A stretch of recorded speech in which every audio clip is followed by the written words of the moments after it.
everybody. You want to mic check the people? Say hello. Oh, hello, everybody. You said don't say anything. Well, yeah, but now you can. Hello, everybody. There you go. That's the enthusiasm that I wanted. Where were we? I think the last show that I did was the one with Laxing, and I don't even think you were on it. No, I was on that. Were you? Yeah. It was a long time ago. We came back for one, and we were like, I don't remember what we said at the time, but we came back and did that one.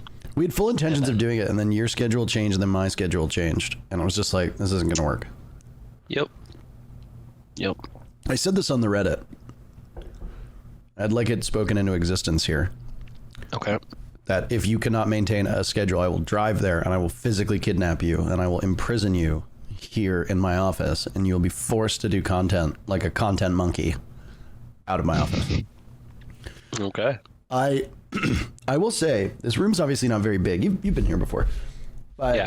I was thinking about how could we possibly orient this room to actually have two microphones in it, and we could do the podcast in person, and that would be kind of neat. But then obviously there's a logistical hurdle when we bring somebody on as a guest. That's true. Which obviously is not a problem this week because we don't have a guest, but next week we have 4 of them. That's a lot of guests. It's a lot of guests.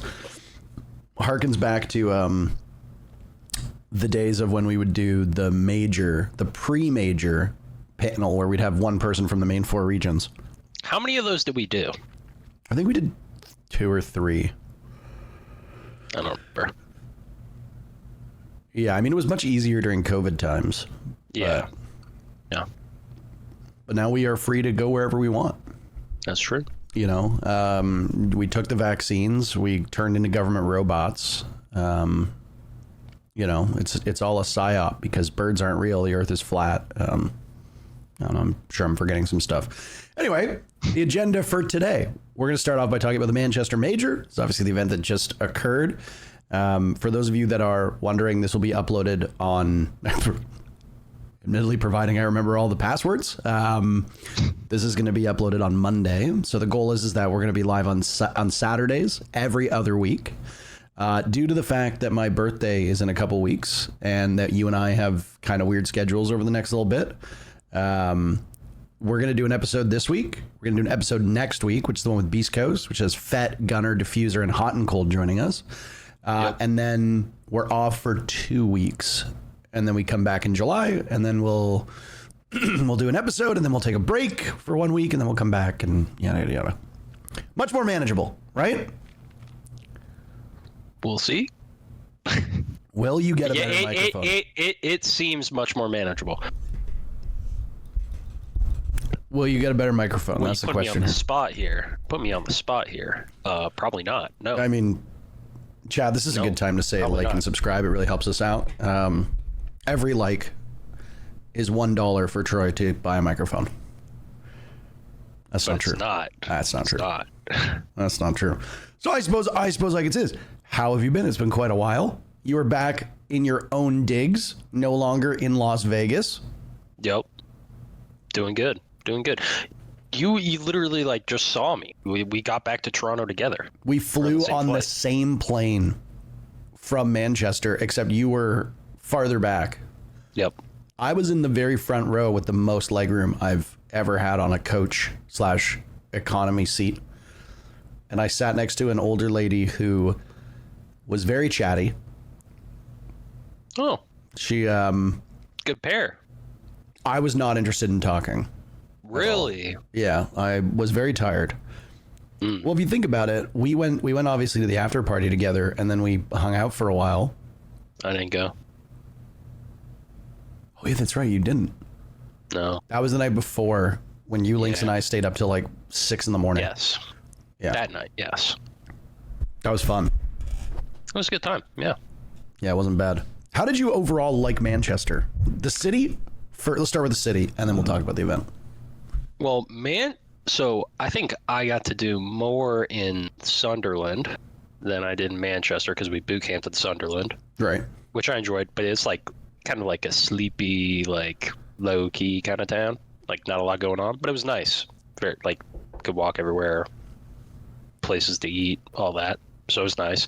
Manchester, I mean, I liked it for the amount I got to go around and got to eat a little bit and stuff, but I don't know. It's honestly, I mean, like weather-wise, reminded me here. Also, we got good weather while we were there. It barely rained. In Sunderland. It was, well, okay, yeah. While I was there prior, and then the first few days in Manchester was sunny, nice, and then it got gray and rainy. I was gonna say, did we stay in a different Manchester because the weather was shit? Okay. Except for one day that I was there. Admittedly, maybe I flew in on a different day than you to get there. Yeah. But it was like we had 1.5 days of sunshine, which I hear is cause for celebration in the UK. Yeah. It was nice though. Some people in the chat are saying that it's poo. Manchester and Sunderland are both poo. Okay, well, I don't know. I was happy. I had a good time. But what are we comparing them to? Where well, I think where are these people from calling it poo? I don't know. Maybe they're from England. I don't love England.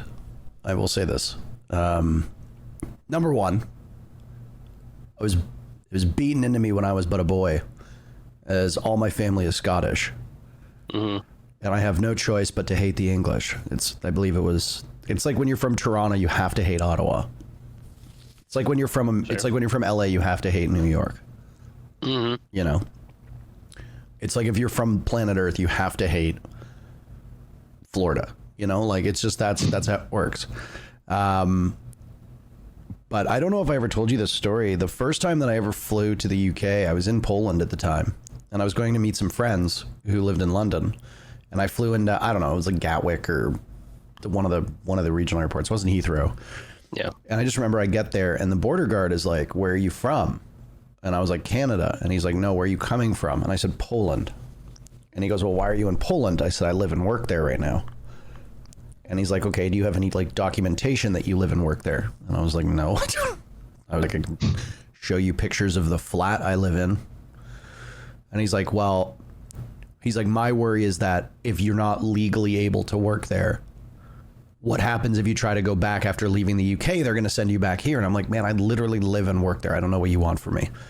Anyway, cue an hour-long back and forth with this border guard, where eventually it's a Friday, and I have to call my boss Daniel, who works at ESL, lives in Warsaw, at like 7 p.m. on a Friday. He's Polish. Polish people like to drink. It's just the way it works. And basically Daniel has to be like, so Daniel sends me a message on WhatsApp that's like, "Hey, yeah, we have a work permit for you, but like it's in our office. I don't have access to it." The border guard literally looks at my phone and all his name is on WhatsApp is Daniel. That's it. And he looks at the message that says, "Hey, yeah, we have a whatever." And he's like, "Oh, okay, you're good." And I was like, this could be anybody. Just Daniel. Just Daniel. This literally could be anybody. I could have been messaging you. Can you text me that I have a work visa real quick? Yeah. Sure. Yeah. Hey, Troy, don't give it away, but can you lie and say I have a work visa? Yeah, I got you. He didn't ask who Daniel was. He's just like, "Oh, okay, great." And I'm like, this was a colossal waste of an hour. The funny part is that I was still living in Poland when I went to Scotland, and I flew in Edinburgh, and the border guard there is like this sweet old lady. And she's like, "Oh, it's like your first time in the UK?" And I'm like, "No, like I went through London, blah, blah." And she's like, "Oh, how was it?" I was like, "Terrible." I was like, they pulled me aside for an hour. The guy didn't believe I had a work visa. He threatened to not let me into the country because he didn't understand how borders work, I guess. She turns to the guy next to her and they both start laughing. And she goes, "Oh, the English." I was like, I'm home. So I don't know. I just think London was okay. Obviously Manchester's a very different city. Where we were really close to the university campus, right? And it was, honestly, it was quite a nice spot. I love Europe. Yeah. It's walkable. I like where we're at. It was nice. Yes. But yeah, I mean, I can understand why everybody spends their entire time in pubs drinking because the weather is miserable. That's fair. Awful. But for me, I'm very easy to please, and especially if I'm there for an event, like I'm not doing a lot anyways. So as long as like stuff's walkable, I'm pretty happy. And like Yeah, we had a gym in a gym in the hotel, and then like coffee shop right around the corner. A couple coffee shops within walking distance. Yeah, there was like 3. Yeah, all chains, which womp womp. But I mean, like, it's the UK. They prefer tea over coffee. That's true. They love their tea. We did not have any coffee whatsoever at the venue. There was some. Where? You had to pour the hot water, and then there's just a bin of. You scoop some. Oh, the instant coffee. Yeah. I remember. Coffee. I think it was Dev Marta. Yeah. Got Lynx a bunch of instant Lynx coffee. Made me a cup. Sorry? Lynx knows. He made me a cup. I mean, Lynx is in chat right now. It was terrible. Oh, it's absolutely horrendous. It was grotesque. To call it coffee is to do a disservice to all beverages. To be fair, usually it's a problem because usually I think I must be like one of the only players that ask for coffee because every time I'm like, can I get some coffee? And they're like, we have Red Bull. I'm like, coffee though? Yeah, no. I'm not I'll drink an energy drink if I have to. I try not to. Yeah.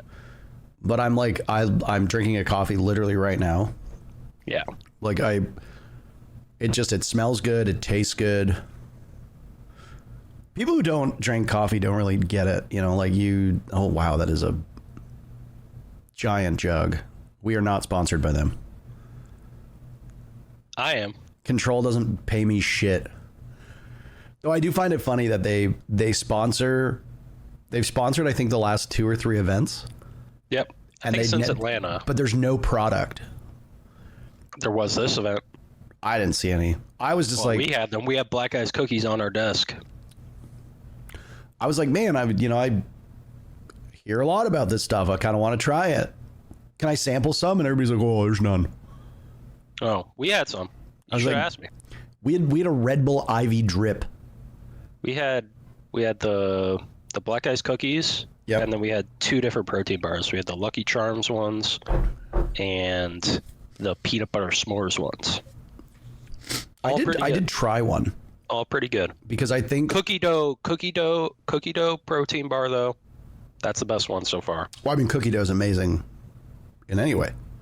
Yeah. I'm a sucker. I'll eat cookie dough in any way, shape, or form. Cookie dough drops on the ground, I'll lick the floor clean. That's what I look like. For the people who don't, for the podcast people, you just missed a terrible gesture. But no, I mean, I'm getting to the point now where it's like, there are times where I'm tired at night. And the first thing I think of is I cannot wait to wake up tomorrow and have a cup of coffee. I thought you were about to say have a spoonful of cookie dough. Ooh. I'll put some, maybe I'll put some cookie dough in my coffee. That'd be revolutionary. Might go crazy. No, I mean, Manchester was okay. I will say that typically when we fly into an event, I don't know if your experience was any different, but typically when the talent fly into an event, we're there a day or two in advance before rehearsals. That was not the case. We flew in and less than 24 hours after landing, I was already casting, which is a very tight turnaround. I have to imagine a big part of it is budgetary. You know, it's not really any secret that slowly but surely the talent experience is deteriorating because of budgets. We had fewer hosts this time, which actually led to one match on the very final day of, I don't know if it's fucking phase 2 or stage 2. All these words don't mean anything to me. It was the last day before playoffs on Friday, so it would have been Wednesday. We actually had to do. I think actually, technically, phase 2 was considered playoffs. It was considered play-ins, playoffs, main stage. So you're wrong. I hate being wrong. I know this because I was checking the VODs and I kept on seeing playoffs, and I was like, bro, it's not playoffs yet. Confuse the fuck out of me, but yeah. I would love some consistency. Oh, Link says, by the way, it's play-ins, playoffs, finals. Then what happens if you make it to the grand finals? Then it's the grand finals. in the semifinals, in the playoffs, quarterfinals, finals. So it's the post. No, it's no longer the playoffs. It's the post. The playoffs are off. It's the play into post playoff grand finals on Sunday. God no, said Bishra. The finals grand final. Imagine if we were casting the game the finals and it was the finals final grand final.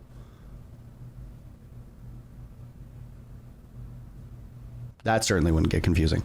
Either way, point is that we actually had to run a single best of, or I think it was a best of 3. We had to run it without a host because Gennaro flew out that morning and Milos was already working that day.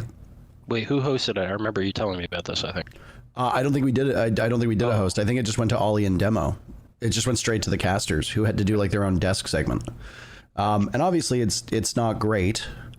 There is a clause in our contracts about how much we can work in a given day. So if we hit a cap or we are going to hit that cap, we don't work over that. Right. It's a very sensible decision for us to be like, okay, you know, it's like, I think it's technically 5 best of 1s or 2 best of 3s. And that's it.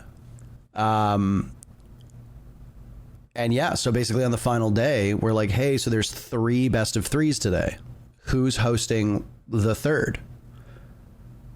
And they're like, well, Milos will do it. And Milos was like, no. He's like, I'm not. He's like, you got to pay me. He's like, I will do an extra best of 3, but I need compensation for it. And Blas said no. And he's like, okay, well, I'm not doing it. And then a bunch of analysts were asked, hey, do you want to do it? And all the analysts were like, no. Pay us. We can't pay you. No. And then, yeah, I think it was, I think it was Ollie and Demo because the first and the third matches were Dev and Lynx, and then Ollie and Demo were in the middle match, which is the one that was hostless. And I'm just like, what are we doing here? Like, how can we not either plan for this or find the budget for it that all 3 of those matches that day were knockout matches, and you're going to not have a desk and a host for one of them? Like, come on. Like, so it was obviously it was frustrating there. And I mean, I don't know if you see it from the player perspective, but from the talent perspective, it definitely feels like the budget has tightened a lot.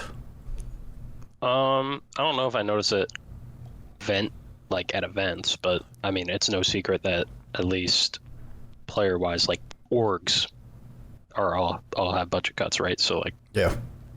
So we notice it there, that whether it's orgs having less staff or salary cut, whatever it may be. But yeah, I mean, that's just I think across the board in esports is just budget cuts. So it's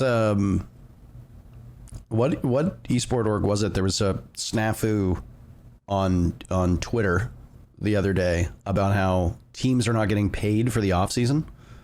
Oh, I think Sua. I believe it was, I think it was Sua talking about it because he was then talking about like unionization.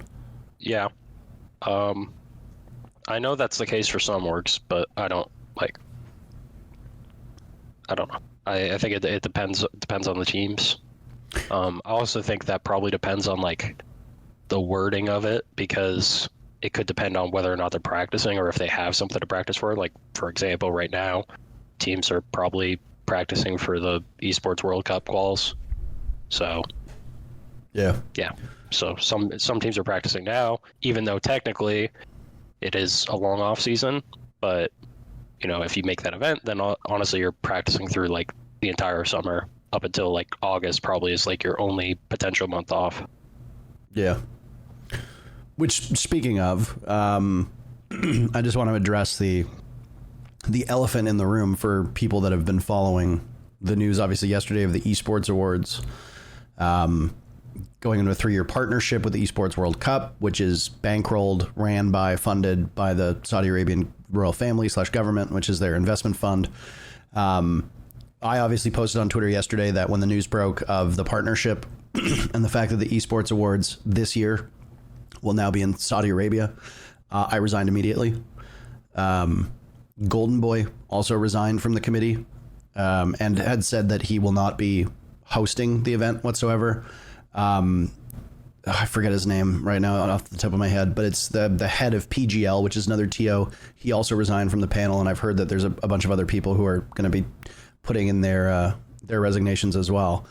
Obviously, this is a topic that I am free to discuss. I know that you obviously are not in the same position because you have, hopes of actually, well, at least your org has hopes of qualifying.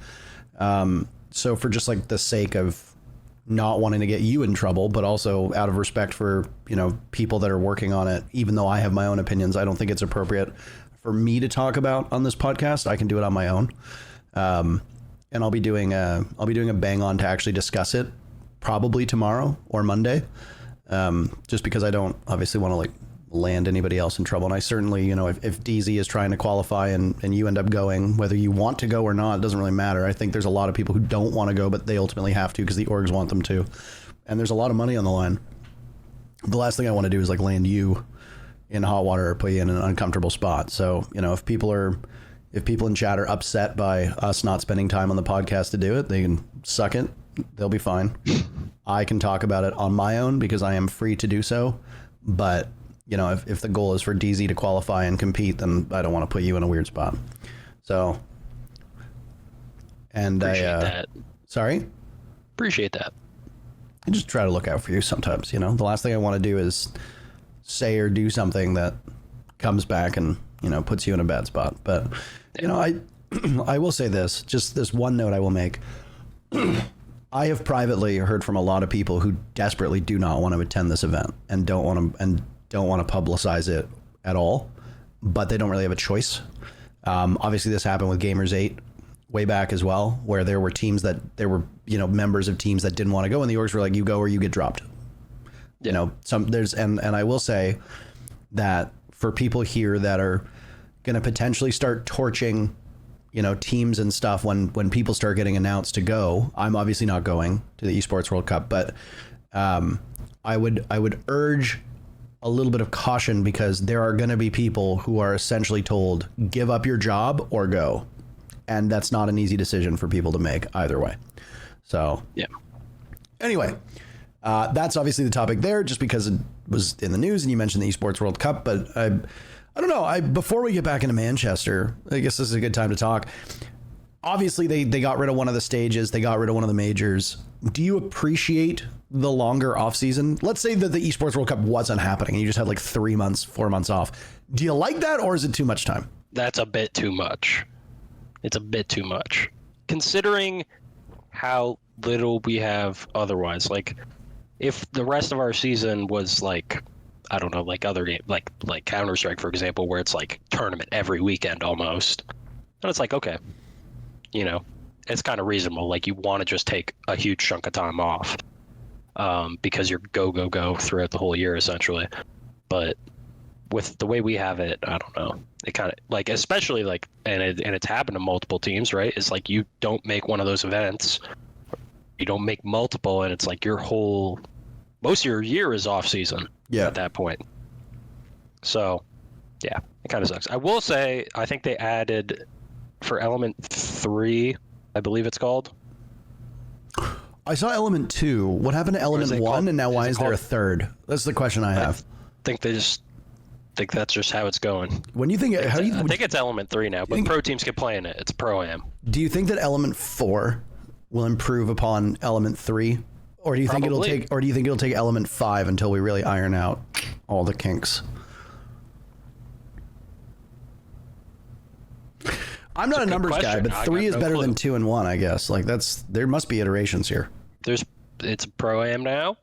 Yep. And they're trying out the new format, the 3-3-3-3-3 format. That was clever.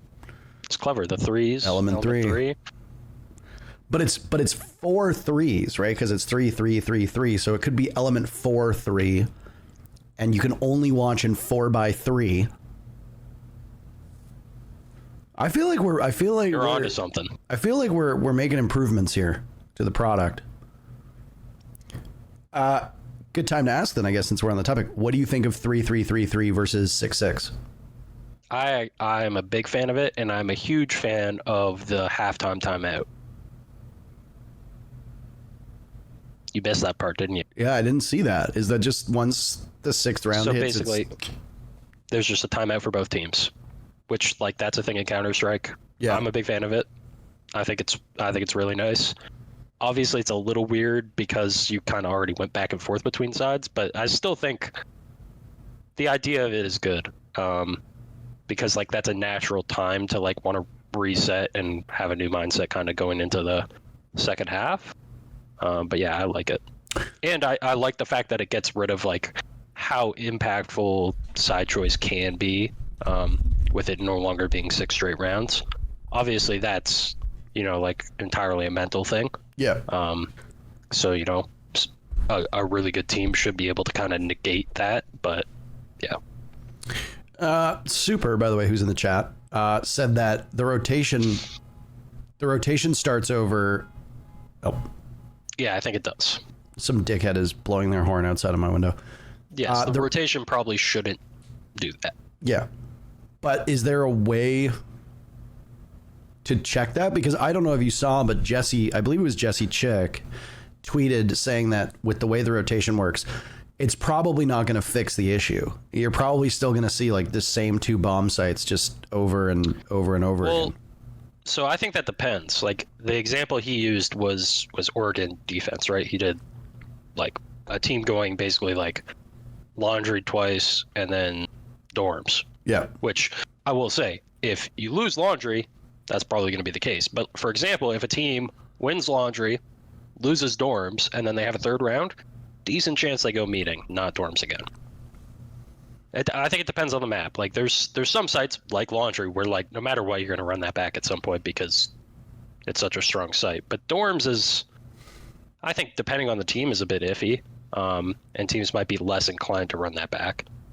So I think it depends, but it would probably be better overall if the rotation like parameters or whatever didn't reset. Yeah, I just think logistics wise that might be tough because I don't think there's a way. I don't know if there's a way in the game settings to do that. You might just have to do it where teams keep track and then like an admin reminds them and they're like, hey, like this is locked. Yeah. I feel like it could be a thing in the game. I don't know. Well, I haven't set up a custom game in eternity. Yeah. But what I was going to say, was, is this necessarily like a site rotation problem or is this a map problem? Because everybody always brings up Oregon, but Oregon is also one of the few maps where you really only want to play 2 sites, right? Like most of the other maps in the map pool have a strong site, but there's a lot more diversity in what you choose. You look at a map like Skyscraper. Yeah, most teams are going to start T karaoke, but there are teams that'll start over an office and exhibition side. It is not uncommon to see barbecue kitchen at the Manchester Major. Bedroom saw its pick rate surge. So it's like, is this just like a rotation problem, or do you think it's just like a map like Oregon? While it's already been reworked, maybe they need to do a passover and make the meeting and kitchen bomb sites better. I'd say Oregon definitely is like worst case scenario. Because, like you said, like Sky, I think Office and T, it's like neck and neck. Like, both are really good to defend. They're usually 1-2 priority, right? Like, and yeah, some teams have Office as like their number 1 priority. Yeah. And then as far as tertiary goes, like some teams do prefer house over or bedroom, bathroom over barbecue. So, like a map like Sky in comparison to a map like Oregon is entirely different because like no one is preferring kids or dorms over laundry, and no one is preferring meeting and dining over dorms. So like that the rotation is very set on that. The only time that there's wiggle room is like when a team literally hates going meeting, they go dining, and even at that point, it's like they will only go there if they have to, if both the others are locked. Yeah. I don't think it'll hurt maps like, I mean, Skyscraper even then is pretty clear cut, but maps like when you look at Border, teams can start anywhere. When you look at Chalet, teams will start anywhere, especially Chalet. I think obviously I don't have the numbers in front of me, but Chalet seems to have the most team favored bomb sites. So, you know, it's not like there's no given. I feel like the last time we saw the numbers, it backed that up. Some teams love Master Dying because both the sites are kind of similar. So like you'll see some teams like lean heavily towards those, and then some teams really like their bar defense, and then some teams even like their snowmobile defense, which is like very niche. And I think that also depends on like the team that you're playing against, like how they attack, stuff like that. But yeah, no, I will say right now, in terms of casting, I think Chalet is my favorite map to cast. I've come around on Nighthaven Labs. I used to be a hater. You know, Nighthaven fan. DZ loves Nighthaven. You love it. Nighthaven fan. You love it. Yep. But yeah, I don't know why. Carter said this ages ago, and I think there's some truth to it, is that my intro to Nighthaven Labs when it was added to the map pool was casting Brazil, where everything was in Portuguese, including the callouts. And sometimes the observing in Brazil is not as good as it is for EU and NA. And it's just like, you're trying to cast a map that you're still not shaky on, but you don't exactly know the callouts the same way that you do on other maps. And it's like the compass is not going to help you because it's all in Portuguese. And it's like, I feel like the map looks exactly the same across the whole map. And you're just like, okay, you know, like that. And then that shaped my experience. But now I have seen high level gameplay. I have been playing Rainbow Six a lot more as well. And I got to say, people often say, does casting the game make you better at playing it? I'll get into a Nighthaven Labs game and I'll be like, I know exactly what to do because I casted so fucking much. And then I'm like, damn, this map's kind of fun. And here we are. Yeah. And I believe this is called personal growth. Proud of you. Thank you. I appreciate it. All right, we jump back to Manchester then. Outside of the city. Not physically outside of the city, but talking about the actual event itself. What were your thoughts on the event? I don't know. It was a good event. Cool trophy. Trophy was sick. Sickest trophy yet. I'll definitely say that. I do like the busts. Like the old ones where it was like they had like a zombie and then it was like Thermite and Berlin was Jaeger. I think those were super sick. No, yeah, I think those are sick. I think overall our trophy game has not been the greatest. Like through the history of Siege. Through the history, no. Yeah. You could see one of them back there. Ooh, right there. Yeah, it's a small not little. Not so pretty. It's a little, the case is cool. That not so pretty. But why don't they give you the hammer?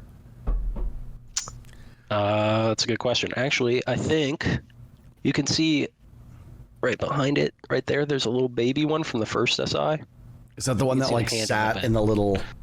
Yeah, it broke. It broke though. Yeah, it no longer sits in that.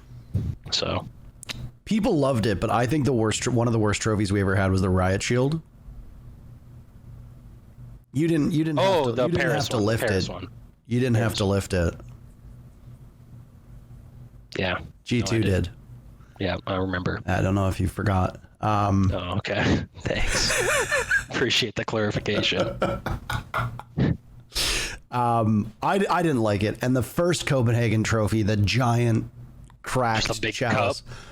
Cup. It wasn't that it was a big cup. It's that the gold. I don't know if you agree with me on what I'm about to say, but I feel like there's such a narrow window to nail the color of gold, because if you don't nail it, it looks dirty or it looks cheap. And I felt that the gold color of the trophy in Copenhagen was not a good color. It looked kind of cheap. It looked like a knockoff gold cup. And I'm like, that's not what a trophy should look like. I don't remember that well. I know it was a big cup. But what you're saying about the color gold, that makes a lot of sense to me. Never really thought about it myself, but I think it makes sense. I'm picking up what you're putting down. Thank you. No, I think they did an excellent job with this one. The Deimos was incredible. The fact that, he was holding his guts open and it was full of bullets. You know, I thought that was pretty rad. I don't know if you ended up watching any of the clips from it, but there was one moment where it was Beast Coast versus Liquid. I think it was Resets playing Deimos, and he had the Magnum out. Oh, I did see that. The replay? In the open area, and he gets the kill, and then it cuts to the Deimos in the crowd, who's that was sick. Like, normally I don't say anything about, like, production stuff. Yeah. But we were watching the game, because I think we were playing next. We were just watching the game. And literally me and Bo right away were like, bro, that was actually sick. Yeah. I mean, I was a bit critical of Blast earlier about the host situation, but you know, I think inversely I need to give credit where credit is due. The two producers that we worked with were Dean and Tommy, and Tommy was the primary producer, and they were both excellent. They're, you know, genuinely, they were two of the best people that I've worked with. We had a hiccup at the start when Ian threw to us but called us X and demo, and then the moment that it came to us, the game broke. So instead of going into game, they're like, you need to stall. And I was like, why does this always happen? And then the one producer came in my ear and was like, hey, just to let you know, like, we're at least 5 minutes out. You can throw to a break or you can keep stalling. He's like, I don't think you should tread water. I think you should throw to a break. So I was like, okay, great. So I threw to a break and it's on a crowd shot. And then there's like 10 seconds of silence. And then the other producer comes in my ears and he's like, why did you throw to a break? We're still live. And I was like, well, you told me to throw to a break. He's like, I didn't. And I was like, okay, but there's two of you and you're sitting next to each other. Like, and he's like, it's fine. Just go through it. But that was the only hiccup I think that I had with anything production related. In terms of like the actual like run of show and stuff, this was one of the easiest shows to work on. The actual production team was incredible. The B stream, we had a guy named Sam doing Sam Deans, I believe is his name. He does VCT Europe or EU or whatever their branding is. And he was incredible as well. Just both the producers that we were working with were outstanding. And it was really easy on my end, you know, and then I tweeted it after the fact. The Beast Coast Liquid game with Fresh on the TriCast was honestly one of the best matches I've ever worked in terms of just like overall ease and enjoyment. I thought the casting was great. I thought the pacing was great. I wanted Liquid to make the finals, but whatever. I don't really care at the end of the day who wins what. And the production just nailed it. It was genuinely like, if that was what my job was like every day, I would die a happy man. So I don't know if it came across when you watched it, but it was a very well ran show. And, you know, both Tommy and Dean were phenomenal. I don't know. I can't notice that stuff enough, so I don't right now. Couldn't comment. Thought the Deimos moment was cool though, and to do that in kind of a split second. The producers did get their knuckles wrapped because there was that guy with the mullet that was cheering for Beast Coast, and then they go to a camera shot of a BDS fan. Or no, maybe it was a Liquid fan. I can't remember. And it said like, sit down, your mullet sucks or something like that. And they actually started yelling at each other. And I just wanted to be like, yeah, I want to fight. I want to fight in the crowd. If we're coming all the way to England and you just got a bunch of hooligans drinking beer. The beers were like 10 pounds. There was no air conditioning in the venue. It was raining outside. So fucking hot, bro. I don't know if it was officially caught, but in our match against BDS, it was so fucking hot that literally the first round, Nafe's nose started bleeding. I saw that. Yeah. So he had to take a tech pause because he had a nosebleed because it was so fucking hot. Didn't Bo get nosebleeds every time he went to Montreal for SI? I remember at least two separate events. Probably. I know he's had a problem with it before. Yeah. So yeah, I believe it.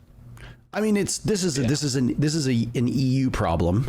You know, lots of Europe lacks air conditioning because the continent isn't hot, and then we decided to cook our planet, and now things are getting hotter. And it's like, oh, you know, like I was in Poland when that giant heat wave went through, and trying to find like even just like a portable fan was impossible. Yeah.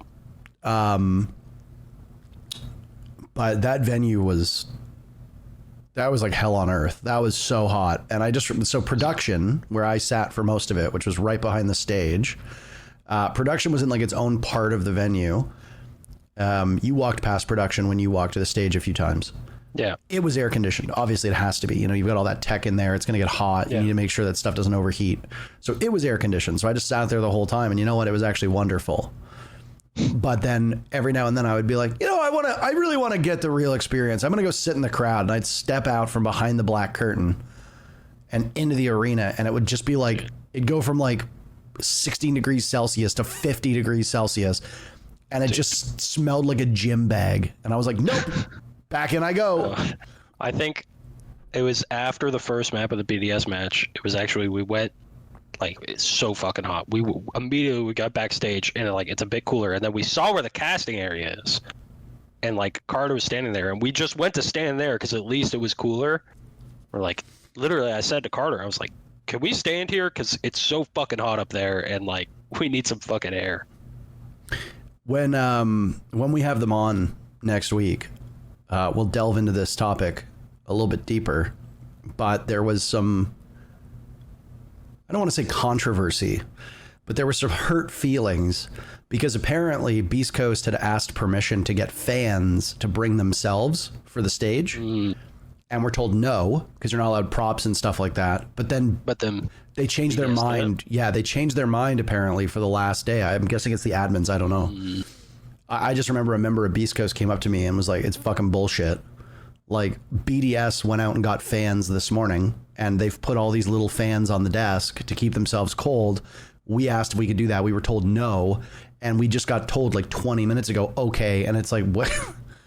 We play in like 30 minutes. Where the fuck are we getting fans from? And I was like, EU bias, like they want the French to win. Ubisoft's a French company. Yves Guillemot is greasing the wheels in the background. I guess so. He wants BDS, man.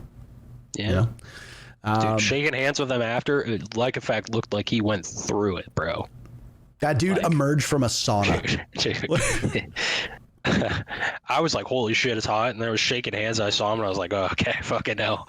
They probably had it worse. Like, you know what he reminded me of? You know the video where the guy is playing like Among Us and he's just like sweating. He's like, have you seen that video with the guy's just like, he's just pouring sweat. I was like, every single time it cut to Leaky Fac, that's what he looked like just playing Rainbow Six. And I was like, oh my God. The only thing I've seen that compared to it was Berlin Major, and it was Forrest, and he was wearing a fucking Canes hat, and he just looked, dude, he looked like he had been just like he was out in fucking farming all day in the fucking sun, just cooking. I say what you will about SSG and the Astralis roster before it, because in a lot of ways, while it's not the same team, I think a lot of people kind of took Astralis' legacy and put it on SSG after basically the whole team came over. Them showing up with like the detective hats and the big pipes is some of the funniest shit I've seen at an esport. We commented on it because like they did it before. Yeah. But then the fucking Forrest, like right after they lost, just throws on the fucking cap. I don't remember which one he had. I don't know. They all had different shit. One of them had a top hat. I think Iconic had a top hat. I think Forrest might have had one as well. But anyways, he threw that on and put in the fucking pipe right after they lost. Like, gotta respect it. In a lot of ways, I do wish that team was more successful, because I think having that kind of like panache and personality is very important. Yeah. We've talked about this on the podcast before, but that Rainbow Six kind of has a desert when it comes to like content and personalities, right? Like we're parched, we're dehydrated, and having people like Forrest and like Iconic and like Call Out and like J90 and all that just be like these big personalities, I think is terrific. I think it's endlessly entertaining. It's just, it sucks that, a lot of times the team's results have not lived up to the tomfoolery that they have. Fuck, man. I remember SI in Montreal when they stunned us and they beat Koi on the Friday match. Well, they had a good run. That was a great run. And then they came out the next day and they had to play G2, and they literally came out skipping. Like they said the Astralis name, and all of them were just like skipping, and I was like, this is king shit. This is fantastic. Yeah, I love it. And they are very much committed to the bit, as Super said. Yeah. And if Super says it, it's true. Wow. Yeah. So I mean, the actual major itself, the venue was cool. It was very loud. You know, I had a couple British fans be like, "Be honest, how do we stack up to Brazil?" And I'm like, not even close. It's just like, no, not even close, but it's just different. Yeah. Like one crowd is chanting to chug a beer, and the other crowd is chanting like "Welcome to hell, you're all gonna die." So it's like it's entirely different. It's very tough to talk about this without coming across as like culturally insensitive or xenophobic. But I don't think people realize that while the passion from a Brazil crowd is excellent, there's a lot of bad that comes with it too. I mean, obviously the big and highly publicized one was they spat on joystick. Yeah. But I can say Rio was fine. But the first time we went to Sao Paulo, like people were like, that's when they were in the booths. Well, you were there. Yeah. So they were in actual like glass booths. Yep. And there were no like stanchions or like railings around the stage. Like people could literally just get up out of their seats and just walk onto the stage. It wasn't like security was not really top of mind for that event. And I remember when Penta was playing, people were like spitting on the glass and like slamming the glass while they're playing. At one point, security had to actually go and get guardrails to set up on the stage because players were trying to like get on the stage to fuck with the booth. And I'm like, I love Brazilian fans and I think the energy they bring is unmatched. But like, you don't need to do that other shit. And a lot of people are very worried about talking about it because it comes across like almost like an indictment on all of Brazil, and it's obviously not. But it sucks that it doesn't seem that we can separate the two. Like if you want a really amazing Brazilian crowd, you're gonna get a fair bit of bad actors, right? And it's just like knock that shit off, cut it out. And it's like I didn't really see anything weird in England. We had a couple issues with people getting up on like the desk to take pictures, but that's always a constant problem. And that's on usually like event security. But like the crowd in England was excellent, but you're just not going to match, like 11,000 people in an old sports dome with two Brazilian teams in the finals. You're not going to come close. No, it's just different. Yeah. People need to experience it. You were actually there, so you're a good person to ask about this.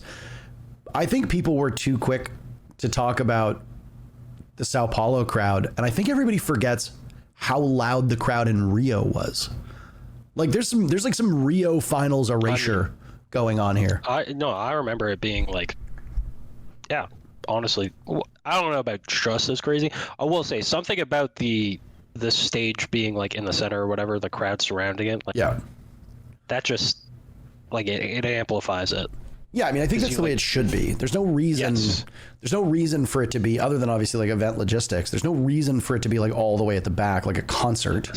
Yes. So, well, it gives it like the Coliseum type vibe, which I think like that's, for the sake of competition, like that's as good as it gets. Yeah. Yeah. The only thing I didn't like about the Sao Paulo stage at SI was that the players were like kind of tucked into their alcoves and couldn't see each other. I love when the teams can literally like look at each other.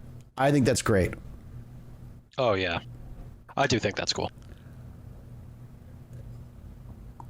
Your teammate has joined us and decided to say, INTERRO just broke the 34th rule of gridlock. Google gridlock rule 34 so you don't do the same.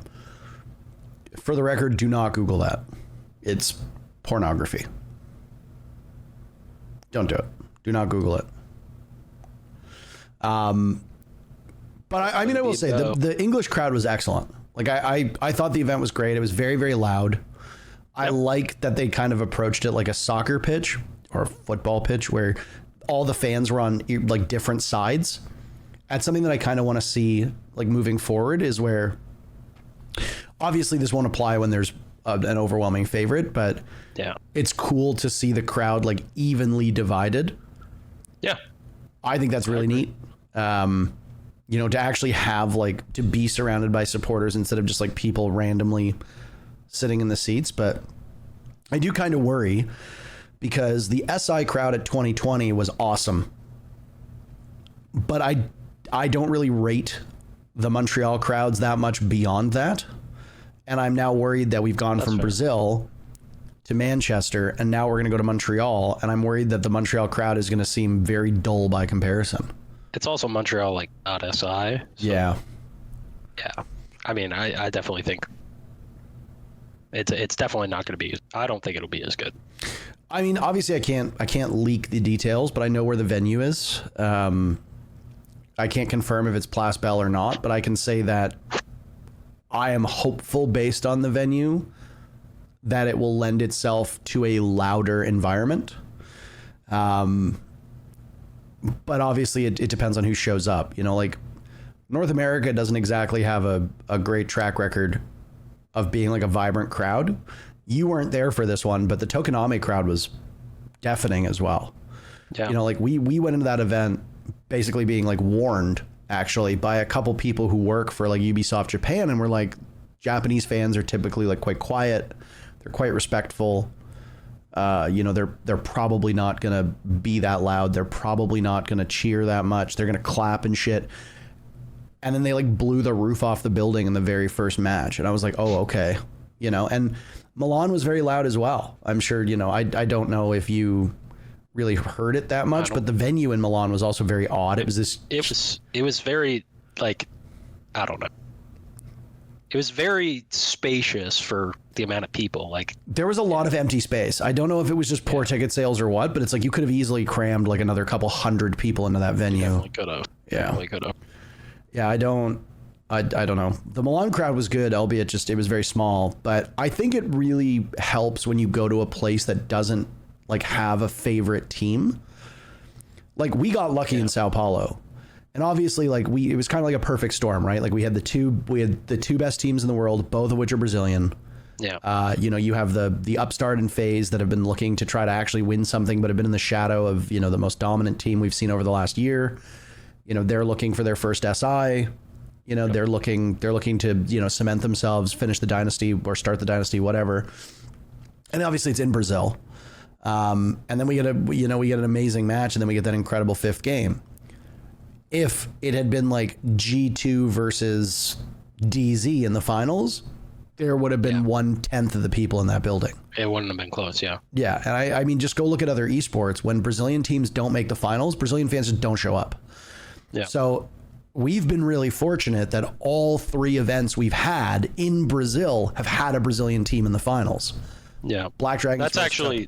That's why we lost too, is we wanted the best event ever. So of course, that's very gracious of you. For the people. You lost so that the Brazilian teams could make it. Yeah, we knew Carl would botch it. Yeah. Against Furia, so W7M. You know. So yeah. I really appreciate that now that you've basically won everything, that you're willing to put other teams ahead of your own. I think that's really cool. Yeah. Man of the people. Thank you. The people's captain. That's what you are. Pat on the back. There you go. Thank you. It surely isn't the fact that your team's just not as good as everybody else. Okay. I had to get my digs in there, but I mean, I don't know if we're going back to Brazil. I don't know if we did, when it would be. I have a general outline of where we're going over the next year and a half, 2 years. Obviously, I'm not going to leak it. But why not? It would be. I would love to kill my career by leaking confidential information. I think that'd be grand. You know, I think, like I said, we've been very fortunate with the fact that there's been a Brazilian team in the finals. Black Dragons in Sao Paulo #1, FaZe Clan in Rio, and then FaZe and W7M in Sao Paulo #2. But like I said, if a non-Brazilian team, like if it was BDS versus Beast Coast at SI, that arena would have been empty. And, oh, yeah. you know, like, look at Counter-Strike the last time they went to Brazil, and it's just like people don't care. And, you know, it's not just a Brazil thing. Remember when there was like Brazil, I can't remember who it was. Brazil was playing, I think, NA in Berlin right after an EU game, and there's nobody in the audience there either, because people are going to pick and choose which matches they want to see. I think a lot of people who go to events don't just go to actually sit there and watch the esport. They also go to see friends and socialize. Yeah. And it's like, if you've never been to Manchester before and you fly in on a Thursday and you're flying out on a Monday, are you going to spend the whole time sitting in an arena? Probably not. You're probably going to want to explore the city. You probably want to go out with friends, try food, drink, etc. Yep. You know, so people are going to choose which matches they want to go to. So it's going to happen anywhere. The fact that the Manchester crowd really never left was great. Admittedly, the venue was in the middle of nowhere, so you couldn't really go anywhere. Part of it was the hangout and drinking thing, you know. You could do it in the venue. That's what you're doing in the venue. Yeah. So paying outrageous prices for beer. True. Oh, wasn't Brexit supposed to bring the price of beer down? Anyway, that's all I want is just cheaper beer. I'll vote for that. The UK's in the midst of an election right now, and I kind of chuckled because it was like the second or third day we were there, and then all of a sudden, like, Rishi Sunak, the Prime Minister of the UK, calls like a snap election. And I'm like, of course they have an election when I'm here. And I'm like, I don't even want to cast. I just want to talk about, you know, British politics. Nice. But I will say the beer scene that we had was not terrific. Most of the bars that we went to had just like your general run of the mill, like European beers.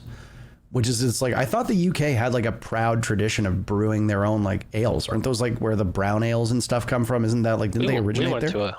We went to a couple breweries. Did you? I don't know how great they were. We went to a couple. Tried some craft beers. How were they? Yeah. They're all right. Some better than others. Yeah. I think some better than others. So that's how beer works. Brewdog was one that we went to. That was actually just down the street by the coffee shops. It was on the other end of the building. I was going to say, I walked past Brewdog, but I don't think I went there. I socialized the least at Manchester of probably any event that I've been to. Yeah, we went there. It was actually kind of clutch. They had ping pong tables there. So I think us Beast Coast went there as well. The night that we went out, I think it was Saturday night. When we went out, we went to the Pixel Bar early, and then Jess and a gang of us went to the gay village, and then we ended up at that one patio outside. Yeah, that was great vibes. That was really good vibes. The patio was nice. I mean, I'm always down for a patio, you know that. But yeah, I don't know. I think it's a couple things. I think number one, it's as I'm getting older, I value sleep, and I value like preserving my voice. And I think because we didn't have enough sufficient rest, my voice was in very bad shape. So I flew over. My flight was basically at midnight, leaving Toronto. It was a direct flight, but it was like 6 hours and 20 minutes. So by the time you like get in the air and you eat and stuff, you don't really have time to sleep. But I landed at noon the next day, which was be 6 a.m. back home. Mm-hmm. I napped for a bit, but then jet lag hit me and I really couldn't sleep that night. And the next thing you know, I'm casting. And it's like, well, you didn't really sleep. You're dehydrated from the plane. You haven't let your vocal cords rest. You didn't have a day of actual rest. And suddenly it's like, now you need to work. And it was like after the very first day I casted, I was like, man, my voice is fried right now. Like it hurts. Yeah. And again, that just goes to the fact that we didn't really have that buffer day where it's like I could have caught up on sleep and maybe, you know, knocked off a bit of the jet lag. I was actually quite jet lagged. It took till like, I landed on what? I think I landed on Saturday morning. It took until the Wednesday, that like the final day of playoffs or whatever the hell it's called, until I was like, I'm no longer jet lagged. It took a while for me to acclimate. Yeah, it'd be rough. Like, I mean, it's thankfully something I've had to deal with less now, because usually it's like we'll boot camp before, or like try to adjust beforehand. Yeah. But I mean, from in the past, yeah, like if you get there and then basically like next day. Well, actually, I don't think I've ever had it where I've had to fly somewhere, and the next day we have to play. It's get at least one day. I was casting something like 22 hours after I landed. I had to cast. Yeah, that'd be rough. It's fine if it's like if it was in Montreal. Like if I literally could get to Montreal that morning and cast that day, no problem. Yeah, but it's like I think it's a bit too far to go to Europe and then not really be able to reset. And it felt really compressed. Like it felt like I was barely there. You know, the event flew by. But overall, I mean, I enjoyed the event. Like I said, I'm not huge on England. It was rainy. The weather was like rainy, but also like still kind of warm. I saw a Tim Hortons, so I tried it, and it was even worse than Canadian Tim Hortons. It was literally undrinkable piss. I did not see it. Sorry? I did not see one. It was like in the main city square by the big mall. Okay, yeah. I went with Stefan Easy, and I went with Fluke Emmy, and we all tried it, and we were like, this is trash. It's so fucking bad. It's like, I don't love Tim Hortons here, but like I'll drink it. It's for Americans. It's basically like Dunkin' Donuts. Yeah. But of course, it's like uniquely Canadian. The Timbits are okay, and I know you love your ice caps, and I will say the ice caps are good, but like the actual coffee is not particularly great. It's better than McDonald's coffee now. McDonald's coffee has taken quite a backslide. But yeah, we went for brunch, went to a couple record shops, went to a couple clothing stores, tried Tim Hortons, and then that was basically like my only day out. But like the event was good. What did you think of the matches? Was the result a surprise? Were you stunned to see BDS and Beast Coast in the final? No. Well, I mean, I guess somewhat with Beast Coast, but I mean, I knew they're a solid team. Mm-hmm. If you were to ask me who I thought the next best NA team was, obviously I would say ourselves first, and I still will. But you're letting people get wins. But if I were to say after that, I would say that Beast Coast I thought was the next best NA team for sure. So not entirely surprised, but like obviously, like I didn't think they were going to win the event. I didn't think they were going to win the event at all. I don't think very many people did at all. Yeah. BDS making a run doesn't surprise me. I don't think that surprised many people. I guess they had the scary start to the event, but then making a run, not surprising. I guess maybe Furia going out, but I don't know. I guess they did win the previous two majors, but like I do think they've had like rocky starts to a lot of the runs they've made. Like SI, I don't think they went cleanly through groups, and then they went straight to losers bracket at SI. And then I know they like multiple times they've had like scares during the season to make the major, where like they kind of make it as like third, fourth seed. They demolished Europe though. When? BDS? BDS finished first. No, I was talking about Furia. You were talking about Furia. Oh, I thought you... I was talking about... I transitioned to Furia. I missed it. I was reading chat. Yes. Yeah, I don't know what's going on with Furia, if I'm being honest with you. I guess this is the question that a lot of people have asked. I'm sorry to interrupt you here. How much do you think it's the scope and ADS changes hitting teams that are particularly aggressive? Do you think it makes as big of a difference as some people speculate?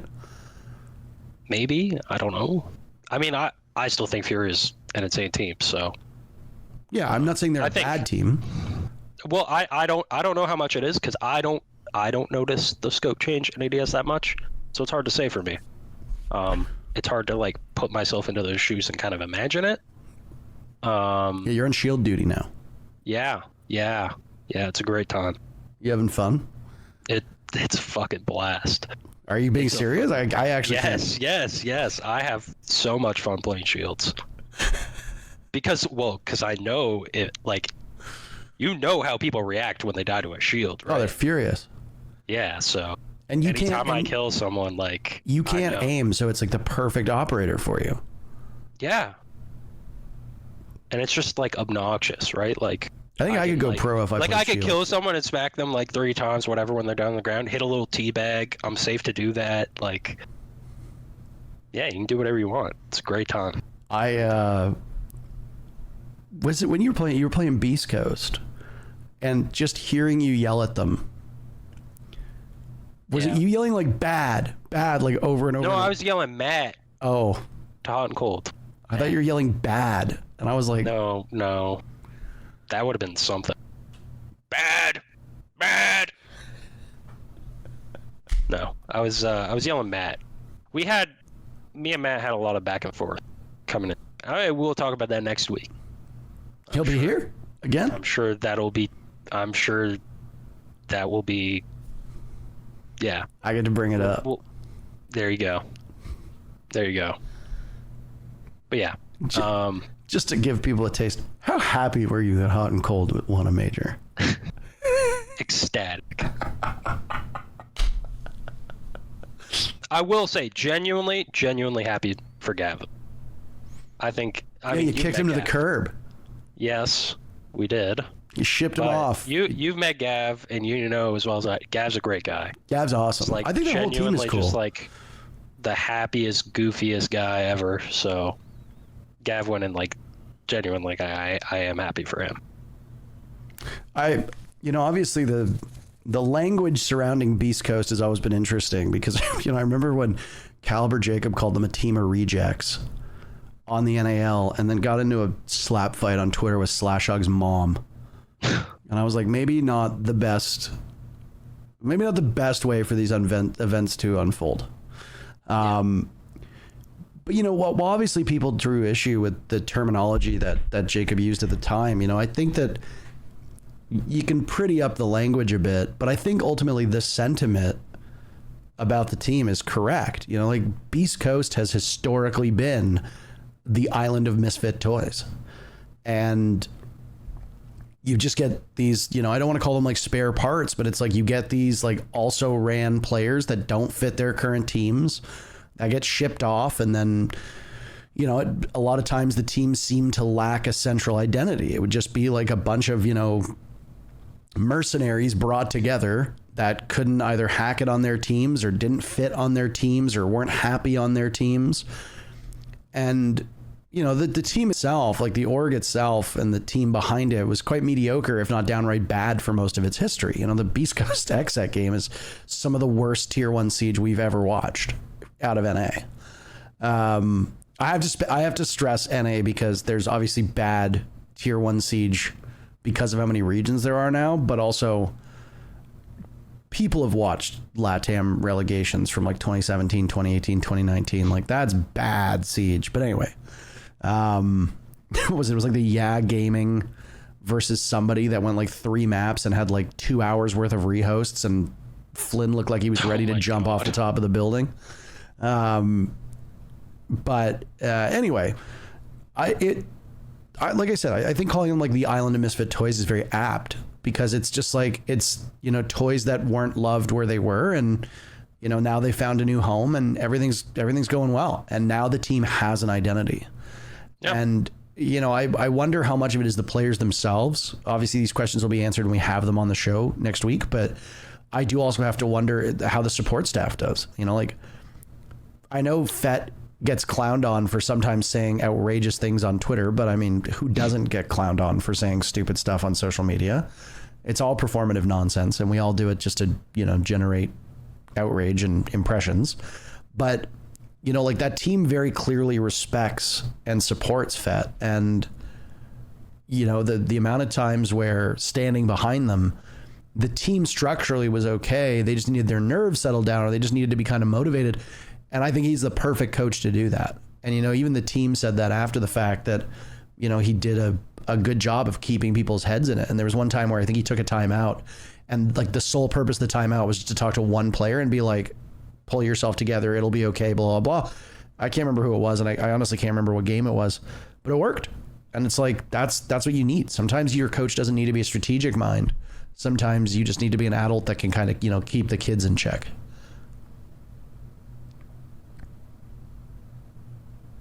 Do you disagree?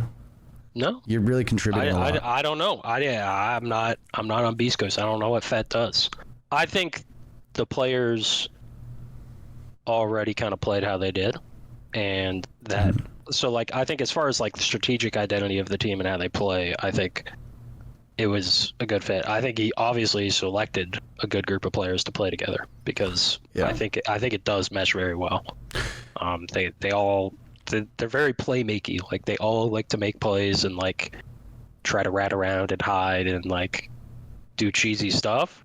And you know, when everyone is on board with doing that, it's dangerous. So, I think they mesh very well together, and they all around seem like a goofy team. I know Gav is goofy as hell. I know Fett and Gav together are goofy because I've played ranked with the two of them, and it's fucking ridiculous. But like, I think it's a good mix of guys, and I think it works out. Super said something interesting in the chat and said if the current team was a blank name and you saw none of them, they would have gotten more respect prior to their results because they were always a good team on paper. Do you think that's true? Do you think that their history of all kind of being players that were not standout performers on previous teams hurt them despite the fact that they were literally the best team in North America? I mean, I don't think in my position, I don't think it changes because that's how I viewed them. It's just like the players that are on the team. Yeah. But I'm sure other people viewed it as, oh, it's Beast Coast. They must suck. So yeah, I don't know. But like, I mean, old Beast Coast, Mr. B Beast Coast, I thought they fucking sucked. They did fucking suck. New Beast Coast, I did not think that was the case. I actually thought they brought together a solid roster. I was curious to see who they would end up picking up because obviously I heard that the whole team got scrapped essentially from the previous iteration. Yep. So I wasn't sure who they were going to get. And then, I mean, eventually I was like, okay, that's like a solid mix. So I don't know. Yeah, I mean, Super just followed up saying from a fan perspective, most people just see Beast Coast and players who were dropped from good or better teams. It's not about the quality of the players. You know, I think when a team or the players on a team have a long and kind of like well-deserved history of not showing up, it's very hard to shake that perception for most people. You know, like for example, like Team Liquid, you know, like when back during their reign of terror and teams like FaZe Clan are kind of in the same situation, like Fury is in this situation now, maybe obviously not after the Manchester Major results, but it's like, when they're ahead and they have a numbers advantage, like you can cash that check and you know they're going to win the round, right? Like there's no doubt. But when you look at a team like Liquid, for example, Liquid can be up 6-1 on the best side of their map. And I still am like, I don't know if Liquid's going to win this. So you don't think the same about FaZe when FaZe literally choked a 6-1 lead? Okay, does FaZe have a long and well-deserved history and well-earned reputation of choking in big moments? No, they don't. I don't think they do, which is the point I was making. I don't think they do, but I do think that some people reach their own conclusions about this for possibly unnecessary reasons. I think some of this pressure put onto Liquid for choking may not necessarily be deserved. Yeah, I mean, some people just outright think, well, they should be winning this, and then when they don't, they go, oh, they choked, but maybe they shouldn't have been winning it in the first place. Sure. I mean, the point I was trying to make was to connect to what Seth had said in the chat, which is that I think when you look at the Beast Coast roster, you look at a bunch of players that either weren't good enough for their teams, didn't fit their teams, or were on suboptimal roles on their teams. And none of them, outside of maybe Hot and Cold, had really good success on another team. You know, like Gunnar obviously came in as this really highly touted prospect, comes onto the Sonics, a team with tons of firepower already, and Gunnar just looks terrible. Like he looked very bad. But if you talk to Gunnar, which we will next week, but if you talk to him, he said before, like the way that he was used on that team wasn't what he wanted to do. It wasn't his natural fit. And now on Beast Coast, he's free to play the way he wants with teammates that not just play well as a unit, but also play well around the way that he wants to play. And like you said, they're all playmakers. There were numerous times throughout the entire tournament where somebody would have a life game. Diffuser was what, like 10-0 on Skyscraper as a rookie against BDS? Insane. Spirits had a couple off games, then shows up huge, and I forgot what map it was. You know, like Gunnar obviously was the MVP, broke the kill record for a LAN event. Like that's insane. And it's like now that all these players are on a team where they can actually play to their strengths, it will take some time, I think, for people to say, yeah, they're actually the real deal now, because Beast Coast won an event. They won a major. That's huge. There aren't that many major winners in the history of our esport. But look at a team like Team One, for example, in Mexico. They won the Mexico major, but there's no story around them. People don't really care. They were a blip because, well, obviously the team blew up right afterwards, but it's like there was no history of success. If Los had won Atlanta, I think the same thing could be said there for like that entire team run. There'd be no history around them. I think if Beast Coast can do well in Montreal, and also more importantly, do well in stage 2, that slowly those perceptions will start to change. And I think Seth is right. I think it's just the fact that these players have like a long reputation of not being the best on their teams that people still kind of look at them with hesitation. How the hell does the #1 team in North America come into an event and constantly be talked about as the underdog? That's insane. That should not be the case, you know, but here we are. Not a lot for me to say. I look at the game differently, so I didn't see them as, I think, as maybe, I don't know. I mean, obviously, I fucking talk shit to them. I did think they were the next best NA team, but I don't know. I don't know if I never would have wrote them off, because I've watched them play and I've played against them, and I think you can see that they're not shit players, so...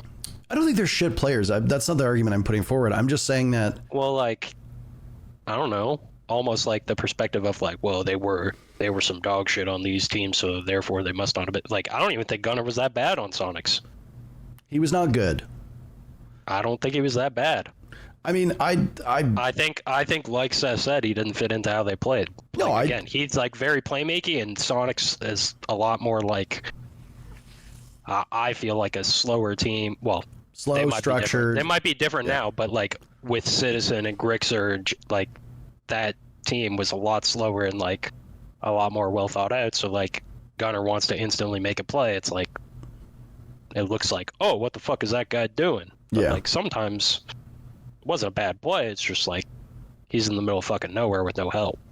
I think this is when, you know, we talk about on the broadcast the eye test, where the numbers might show that Gunnar did all right, but the eye test is another round where Gunnar runs in and dies without doing anything. Another round where he's roaming unsupported and dies without doing anything. And you're like, sorry? Outside of Gunnar though, like I don't think that narrative's there for anyone. Like even Gav on our team, Gav did well on our team. Yeah, they did okay. I think it's just Gav did well. Hot and cold, I don't even know if there was much of a justification to drop him on SSG. I think it was just a matter of they really wanted to get Dave. Yeah. So they got Dave, and just like he was just the one that they chose to drop because of it. Spirits? I don't think Spirits was ever. I used to always think Spirits was fucking nasty. Like Spirits when he used to be on Parabellum, I thought he was insane. When he was on Exit, I still thought he was insane, and then they made him essentially primary entry, and I think that was the problem. Yeah. You know, I still remember. He's much better as a flex. I can't remember who he was playing. It was on Bank, and he was playing Finca, and he had like 20 kills or something like that. And I was like, damn, Spirits is great. And again, it's like, I'm not saying any of these players are bad. You know, like I'm saying that they didn't fit their systems, and it's very easy for people who don't see the game in a professional capacity and don't play the game to turn around and be like, well, Gavin was not the answer for Dark Zero. Is he going to be the answer for Beast Coast? Gunnar was not the answer for Sonics. Is he going to be the answer for Beast Coast? Like Houghton getting removed from SSG is, in my eyes, maybe there was internal problems. Maybe it was just a role thing. I think you're correct. I think they just really wanted Iconic on the team to kind of reassemble that Astralis core that they had. I don't know if you saw, there's rumors that Iconic is apparently getting dropped for Benja rumors from G2, which I assume Forest would then IGL. Yeah. Forest used to be their IGL. Yeah. But I'm pretty sure Forest was also the IGL on Astralis, not Dave. Dave only became an IGL on M80. Could be. I'm trying to remember when we watched them, both in SI and Charlotte, who was doing most of the talking. From talking to them, pretty sure Forest was the IGL. Yeah. Fofoson XD is a mastermind. Yeah, I don't really want to dive into rumors too much because it's not confirmed, and I don't know if it would be confirmed when it would be. Obviously, like G2 has been rumored to like blow up the roster as well, which rightfully so. But again, like getting rid of G2, that's not rumored. That's official. Is it? But the fact that Virtue and Benja are gone is official. And rumored to be that they dropped Titan. Was it Titan that they dropped? I have no idea whether or not that's official. That could be a rumor. That could be official. Don't know. Yeah. Has Beast Coast announced who's replacing Fett as coach? No, I think they just tweeted yesterday that they were looking and accepting applications. You want to go coach them? No. Okay. I want to beat them. Well, you did. We did. On the first day. Something about playoffs. Winning the battle, losing the war or something. As you pointed out, the war is not over. As you pointed out, you're in the twilight of your career, so you're putting over the younger teams. You did it in SI. It was very kind of you to do it as well in Manchester. Yep. Yeah. You have a good track record in Montreal. Yeah, you gonna actually try at this event, or are you gonna let the storyline win again? I'll let you know after. I'm undecided. Who did you, other than yourself? I know you've been annoyed when I've asked you this question before, but other than yourself, was there a team you wanted to see win the major? Well, I mean, we were in the top four, so ourselves like the whole time, and then by the time we were out of the major, it was the finals. And at that point, because I talked so much shit to Beast Coast, yeah, I did not exactly want them to win. I don't think that's a secret though. But they won, and I ate my words. So, and now I got to do a podcast about it tomorrow, next week. Yeah. You have to sit here. And I'm sure I'll be hearing it anytime I scrim them or whatever it may be. Yeah, I'm always rooting for the Sonics. Actually, that's what I was hoping for. When I lost, I was like, why can't the Sonics be here? I fucking wanted them to win all this time. Fuck. Grixer's legacy, bro. He needs the chip for his legacy. Oh, man. I was so bummed out. Honestly, though, I'm low-key always a Liquid fan because I think they deal with absurd amounts of pressure and, like, expectations and all that and fucking criticism. All because well, Nesk has a big following for I guess a reason, but like part of it is just because they've had players that have had good stats, so then it's like, well, why the fuck aren't they winning? It's like, bro, just I don't know. Give those guys a break. It is insane to me. Obviously, we got to talk about OGA Pit, but outside of OGA Pit, it is insane to me, which, by the way, hell of an accomplishment. Second place, OGA Pit. I was going to say, who'd they beat in the finals again? It was us. You love Liquid right so after much. losing that, though, I was like, yeah, we got SI. It's all good. So, again, you graciously lose to give the storyline. And you love Liquid so much, you threw the match. Yeah, I didn't want them to have to go through the online quals like us. I said, I'll take it. Don't worry, I'll take the hit. We'll play through the online quals. And then also wanted to talk shit to LG so I could get like the 1v5 and talk shit to them. It's all part of the plan. You've really got it all thought out. Thank you. You're a cerebral assassin. I'm a mastermind. It really just wait till you see how this plan turns out. Oh God, what is going to happen in Montreal? That's the question. Is it going to happen in Montreal? Is there another event before Montreal that I care about? There is not. It's all part of the plan. I have a nice long off season.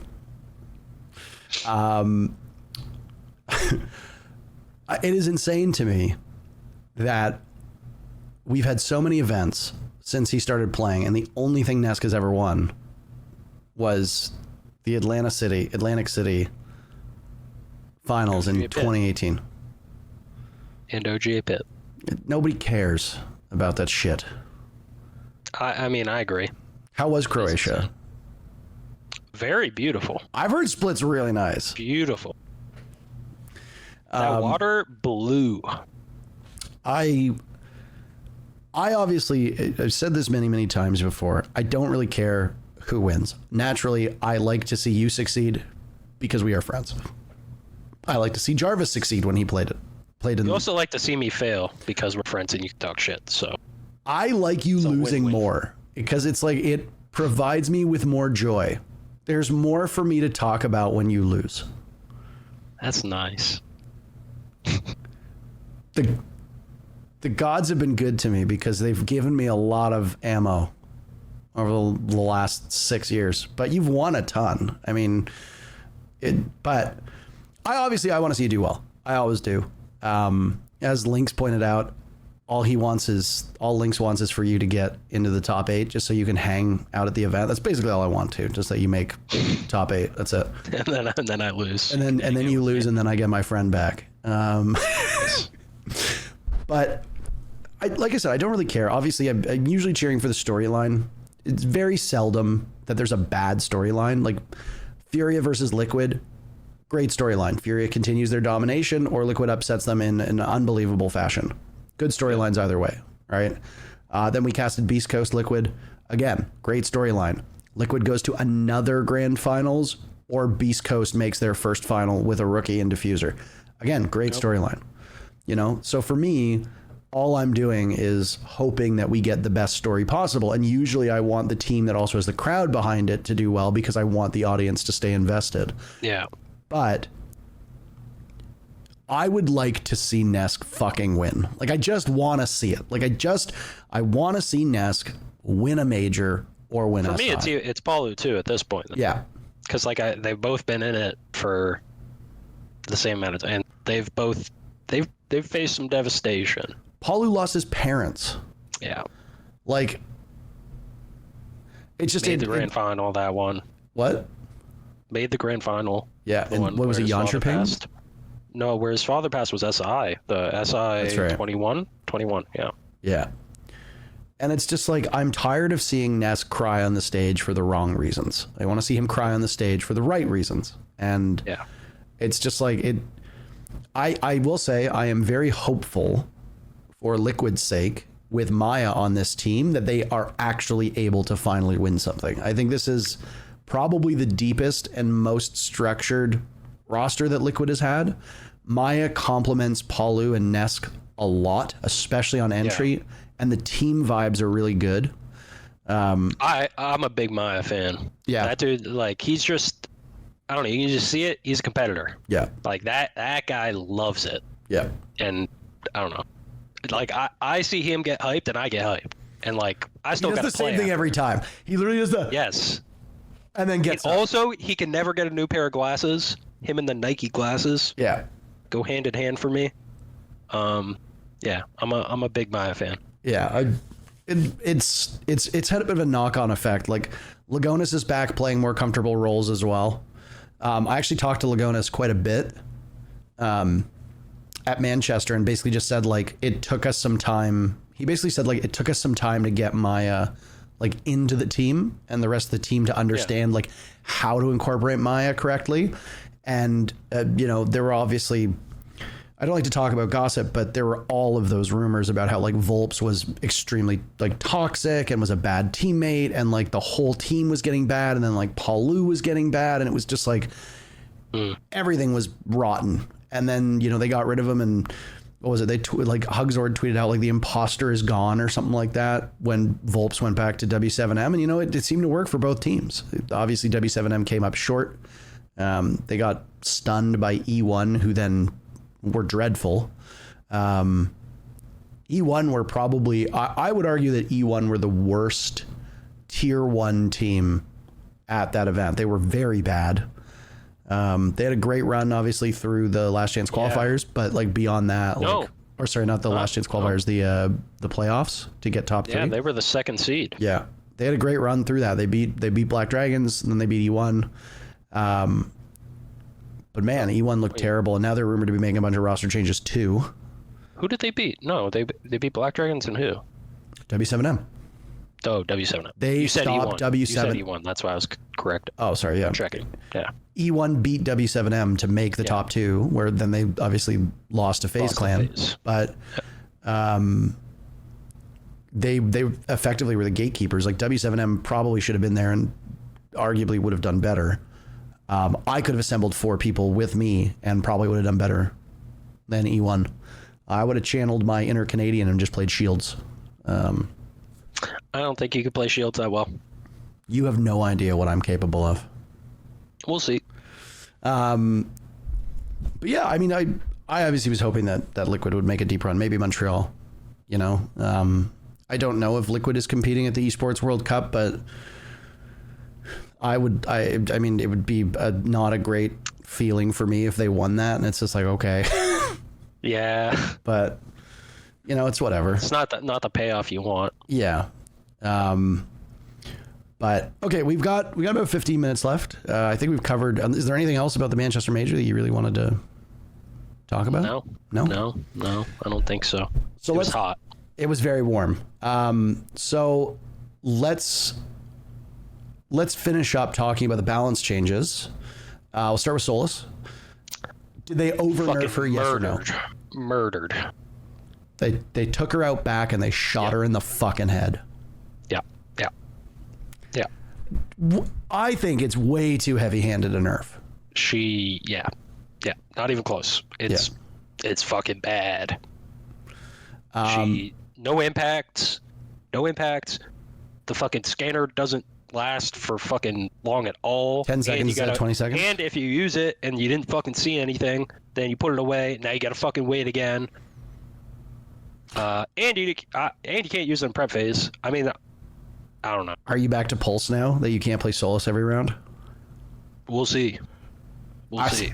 I'm not playing Solus though. I'm not asking you to give up your secrets here, but Solus is some fucking meat. Yeah. What do you think she needed? She take away the prep phase thing. Yep.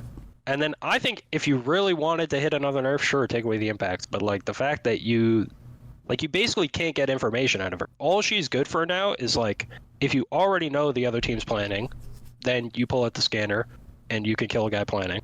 Yeah.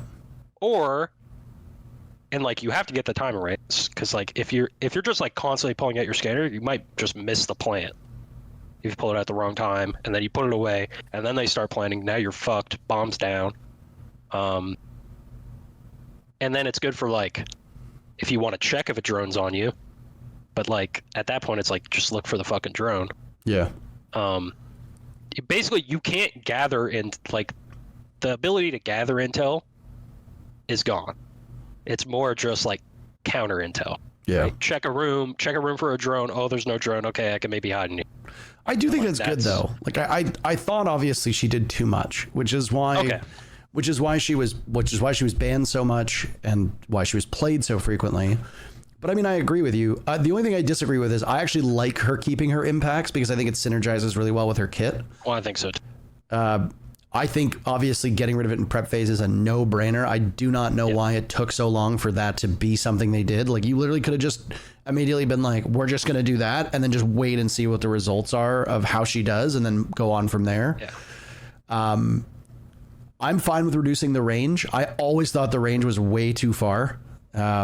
So shortening the range so she actually has to be like in danger more, I think is great.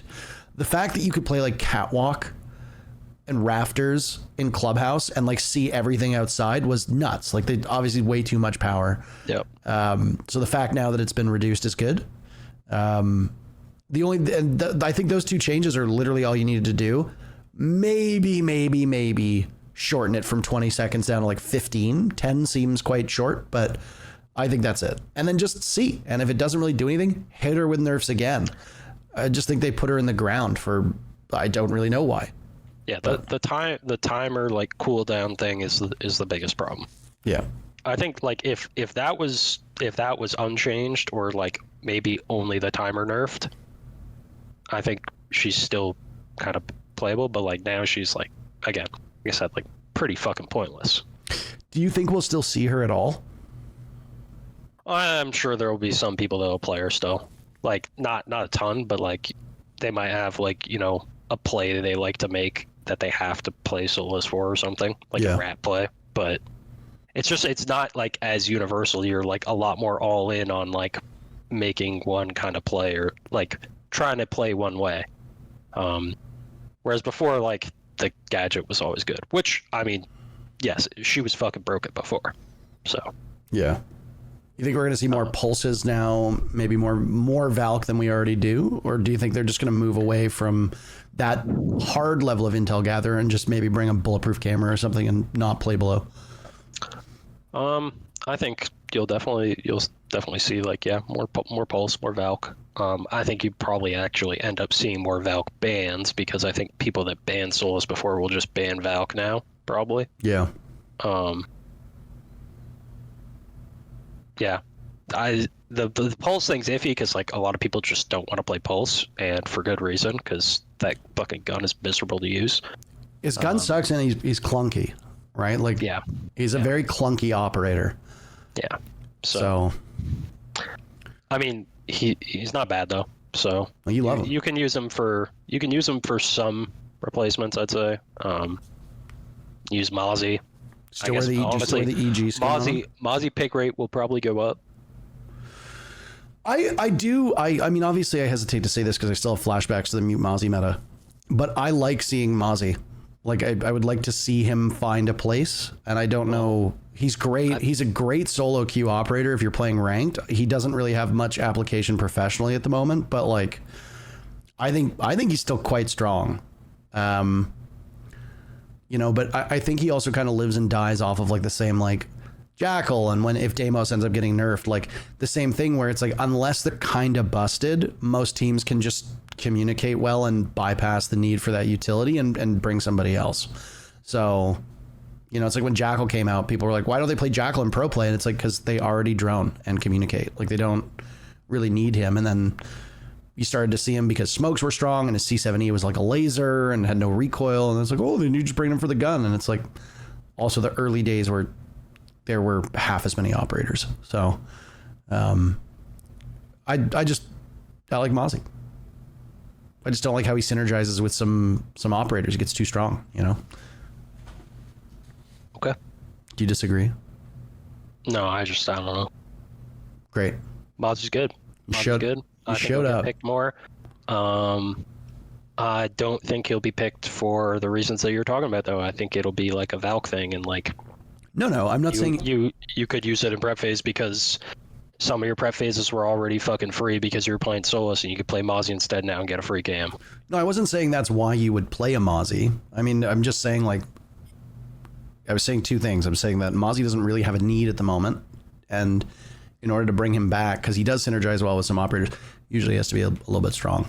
And they hit Mozzie with the Nerf gun pretty hard back in the day. I would still love him to get his super shorty back, but well, then he would be picked. You think that if you just gave Mozzie the super shorty, his pick rate would surge? Yes. Okay. By a long shot. What if you gave him the bailiff? Still. Super shorty, obviously better, but yeah. I mean, again, I think it'll go up anyways. But Fenrir. Fenrir got, honestly, at first I was like, not so bad, but he got hit pretty hard. Losing the barbed wire, I think, is the biggest one. I think the nerf to his traps was reasonable, but him losing the barbed wire, it's like at that point, why would you take him over someone with like alarms or over Melusi? And so another thing, with Sentry being added, you can pick barbed wire and alarms, and Sentry is better than Fenrir. So it's like, yeah, I don't know. Fenrir is just a very annoying operator. I don't care if he's strong. I get it. I just don't want to play against one. That's it. Yeah, right. I get it. But he doesn't really do his job well anymore. So it's like, I think there's like some spots where it was like having them outside to capitalize on a kill is obviously better than a Banshee or an alarm. But other than that, it's like more often than not, I think you're better off taking like an alarm barbed Sentry or like bringing Melusi. I don't really have much to add about Fenrir because I'm relatively happy with the nerfs. You could have nerfed him into the ground and I wouldn't have cried at all. Like, I think give him barbed wire back, but yeah, which does 5 damage now, by the way. Yeah, that doesn't matter, but sure. I don't know why they just... you can't really walk through it because your character fucking screams. So yeah, that's a good thing. Why don't they do it where you need to whack it 3 times? Why didn't they bring that back? Let's talk about, by the way, the 2 new operators very, very quickly. I think the community sentiment around the new season was one of disappointment. I think the retooling of the recruits is neat. It certainly doesn't feel like a new season. And they don't really feel like new operators. I am frankly a little bit puzzled why it took so long to rework recruit, and like this is what we got. It's like, okay. What do you think about Striker and Sentry? Start with Striker. Sentry. Okay, Striker. Which is the attacker, by the way, for people who don't know. Not bad. I don't know. You bring like flashes and nades, so it's nice. Or like if you want to combo with like Glaz, you could do like smokes and nades. So there's some nice combos. EMP Harbreach. Do you think some nice combos you can do? Striker not as good as Sentry. Sentry quite good. Do you think we'll see Sentry? Yes, quite a bit. Okay. Like more than you would expect, I think. Do you think it's bad precedent to set that they've now given an operator both EMPs and hard breach and can do the job themselves?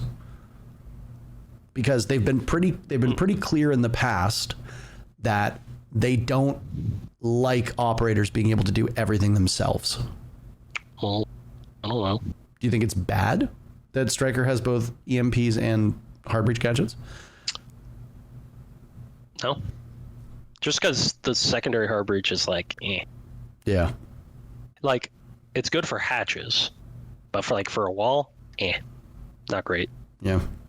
And if you're gonna like the mini EMPs, it's hard to get away with on a hatch usually. So you mostly can only use it for walls. So I don't think it's a big deal. Like I said, I don't think Striker's quite as good as Sentry is. Do you think we'll see Striker? Maybe. I'm sure some teams will have some ideas for it. Like I said, I think it can be a good combo with Glaz. I think some people might like the fact that you can have flashes and nades together. Kind of burn for yourself. I'd say that's, and I mean the gun is really good. The M4 is great, so there's that. Yeah. I'd say those are like the main combos I'd probably see people taking. Other than that, it doesn't seem that crazy. Maybe I'm missing something. But Sentry I could see quite a bit. I mean, you've been scrimming. Have you been scrimming on the TS? Yep. Have you seen Sentry show up a bunch in scrims? Yep. And how does the operator do? Like powerful, influential, annoying? Well, how would you describe him?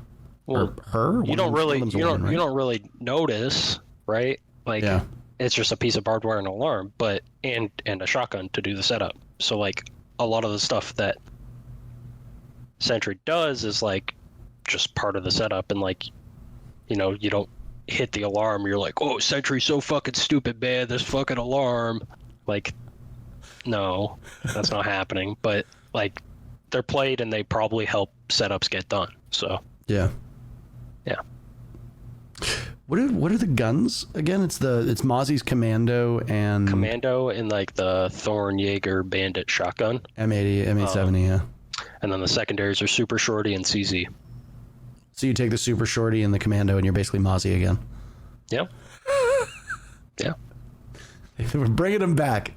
Yeah. And then like I'd say there's a lot of good combos you can obviously run with it, right? Like if with the nerf to all the ops that had shields previously, right? Now that's like an easy go-to shield op, right? Shotgun, shield, decent gun, and then you could still bring C4 impacts, alarms, barbed, like BP, like whatever you want with it. So, and then like I said, like alarms, barbed, good combo. I'm sure some people might do impacts with C4 and just have fun running around. Well, that was like the clip that I think got people hooting and hollering. Yeah, I don't know if that'll be as good. It's funny. It might not be optimal, but it's funny, and as you pointed out, like it's fun.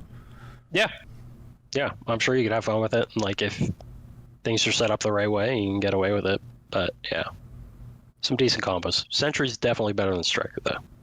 See, it's funny because my quick read of social media when they were announced was that a lot of people were like, the Defender sucks. I know Seth, I don't know if Seth is still in here, Super.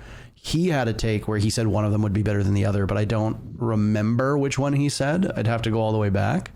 But yeah, I mean, I will say, like, whether they're strong or not, I am a little disappointed with how little content we got this season. That's fair. And I think the lack of content made the membership / subscription thing a lot tougher to swallow, because it's not like, SI. It's not like SI. Subscription? Sorry?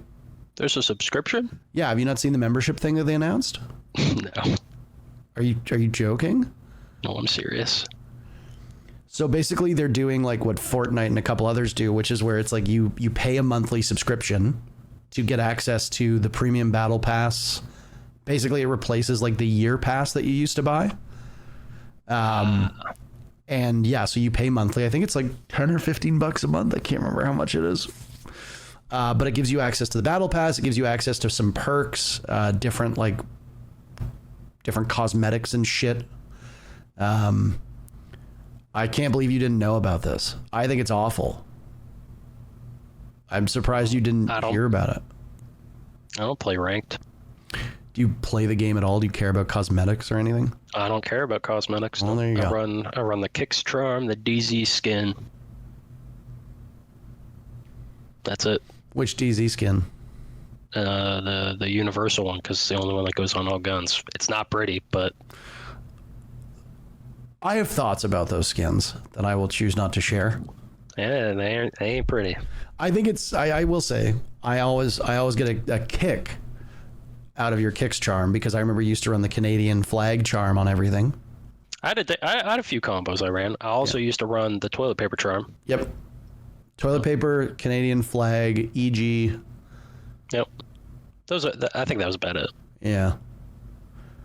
Yeah, it's funny because it's like, I remember when I first got my charm in the game, one of the first people I talked to was King George, and he goes, it's a huge honor. He goes, but it does kind of suck in one way. And I said, what's that? And he goes, you'll never run another charm again. He's like, all these cool charms in the game, and it's like, you're only ever going to want to run your own charm. That's true. I don't even run my own charm. One thing. Kicks charm on land, please. It's not on land. I know. I have to do another one on land. The land build has very little cosmetics and stuff, right? You definitely have. Yeah. Way less options. Well, I do wonder if the lack of cosmetics is because of how much stuff would get leaked. But sure. The land build still has the Vitality Thunderbird skin, which is weird. Like, why is that still in the land build? It never got made it into the game, right? Like, yeah, I don't know. There's definitely some, like like I said, like Kickstrom, feel like it should be there. I agree. Yeah. I'm also at the point now where you can't get his charm anymore, obviously, because his Twitch account's been put in legacy mode.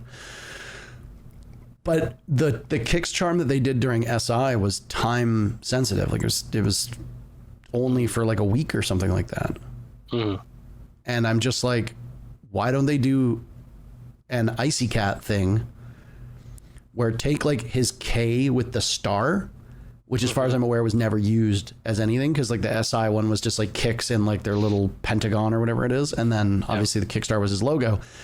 Take the little K with the star that he had and just throw that in the shop for one renown, just like you do with the Icy Cat one. Like, why? Yeah. I don't understand why they don't do that. But I think it was a nice touch, obviously, to immortalize him on the plane by putting the plaque in. I think that's really, really cool. Yeah. But yeah, I mean, it kind of sucks for people who are just getting into it, or maybe even like relapsed fans that are now like, oh, I'm returning, but it's like I don't have a way to recognize like him. And it's like, yeah, they should do it. So I agree. You don't need to charge people for it. So, anything else to add? We've hit the time. I'm trying to maintain a schedule here. No. Anything that we missed that you think we need to address? I don't think so. You cheering for the Edmonton Oilers or the Florida Panthers? I would like to see the Oilers win, but I think the Panthers are going to. I am with you. I follow what you said to a T. They play playoff hockey, and they lost last year, so you know they're all fucking fired up. And obviously, with how they play on top of that, the only way I see it backfiring is if they're constantly taking penalties as a result of it. But they seem pretty good about, getting away with. Florida are a bunch of rats. Yeah. So, but if Edmonton get a bunch of calls, then obviously they are the team to punish you. Power play. Yeah. I mean, it is rigged. Canadian teams will never win again. Governor Ron DeSantis is going to guarantee that liberty and freedom comes to the NHL, and the Florida Panthers will beat the vaccinated Edmonton Oilers and bring the Stanley Cup down to Florida. I think I hit all the buzzwords. I don't think I missed anything, but that was clean. Thank you. I work on this stuff, just. Yeah. No, not at all. Yeah, I don't really have anything else to add either. I think we covered pretty much what there is to cover. For people who missed it at the beginning, we're doing this week, obviously. We do next week with Beast Coast. We have Fett, Diffuser, Gunner, and Houghton joining us. And then we're taking about a 2 to 3 week break. And then when we come back, we're going to do every other week. So bi-weekly. We'll say part of that obviously subject to change because fucking depends on, at least for me, like my schedule. Like if I got to go boot camp or whatever it may be, and not be able to do something. But the plan is every other week. I could bring on like groups of people if you're unavailable for like a week or two, and not run with a co-host, but have more than just like one person on. Because when Houghton was on before, it was just him and I, right? Like you weren't here for it. And I think it works out well as good content, but I also think it's nice to have multiple people to bounce off of. And I mean, we haven't done this in so long. There are a lot of people I would like to have on this show. So, it's true. Maybe with a certain unspecified event happening in a month or thereabouts, if somebody's available, maybe we'll bring a couple people on and see how you fare and whether you're going to be here. Or it doesn't really matter. The show I want to dedicate Saturdays, 12 p.m. Eastern, which is noon. It's 9 a.m. on the West Coast. It's 6 p.m. 12 p.m. is noon? What? 12 p.m. is noon? Yeah. Okay, no. Just nothing. Are you trying to fucking news to me, bro? Sorry. And you wonder why I cheer for your downfall. Like 12 p.m. That's noon, by the way. I don't know. Some people, I don't know if. Look, we have an international audience. You're right. You just hit your target audience. I didn't fucking know 12 p.m. was noon. There are dozens of people who watch this show. Okay. And some of them don't know that 12 p.m. is noon. Correct. Or maybe they do, but it's there just in case. All right. I don't think I need to justify it. We've spent 2 minutes talking about this. I appreciate it. You know, they call it afternoon because it's after noon, which is 12 p.m. Fucking hell, really? We're learning a lot today. We're learning a lot. Just like we learned about gridlock rule 34. I'm sure people will be very excited about that one. Gotta love Bolo. Your socials, it's not Bro Canadian. We'll fix that in post. Yeah. You've changed your Twitter. I'm not calling it X. You changed your Twitter. It's now at Big Bad Nadian. All caps. You don't have to type it all caps, but I feel like it really packs a punch if you do. Do you ever yell it? No, like, because it's in all caps, you have to be like, what's your Twitter? And you're like, Big Bad Nadian. My mic actually compressed, so it didn't pick up how much I yelled. Oh well. Well, the point got across for me. Well, I'm glad. But yeah, we'll fix that in post. We'll make sure that you have the right Twitter account. But yeah, it was a nice return. Where were we? We were on vacation. We're back. We're no longer on vacation. We are spiritually Europeans. We take half of the year off or more. Or multiple years or whatever we do. It's been a long time. I actually am curious when the last one was. I think we've done like 1 or 2 episodes over the last 2 years. I think it was like a year. Yeah. I think it was like a year since the last one. Yeah. We're coming up on it. We had a lot of time on our hands during a global pandemic. Who'd have thought, right? Who'd have thought? Not me. We got the recipe down now. 2 hours. 2 hours good? Bi-weekly. Mm-hmm. Yeah. These are all your terms, by the way. These are all Troy's terms. And it must be on Saturday. So the good news is that I'm usually always free 12 to 2 on Saturdays. But as am I. But it is the summer, and Saturdays, if it's a nice day out, maybe I want to go down to the beach. I don't know. Maybe I'll have to go after 2 o'clock. Fuck. I have to go grocery shopping and run some errands today, and 2 o'clock is the perfect time to do it. So thank you for helping me set my schedule. I got you. All part of my plan. You are truly, as we have learned many times on this show today, a giving person. Thank you. At INTERRO on Twitter for me, at Big Bad Nadian. I'm certain that everybody watching already follows us, but in the off chance you're not, please feel free to give us a follow. We'll be back next week, same time, 12 o'clock Eastern. Or noon. Or noon Eastern. Or noon Eastern. We'll be back.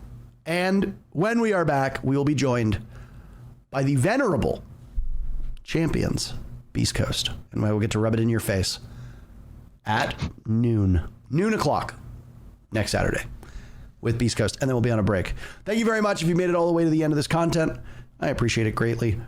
We'll be uploading this on Spotify and on Apple Podcasts. It'll be on YouTube as well. All these uploads will go out either Sunday night or sometime on Monday so that people can actually listen to this, because I know that there's been people clamoring for it to go on Spotify. I just will have to remember all the logins. But like, subscribe, do as you want, share it on socials. I appreciate you watching. On behalf of myself and world champion, Mr. Big Bad Nadian himself, thank you very much. Take care of yourselves. We'll see you again soon. Bye.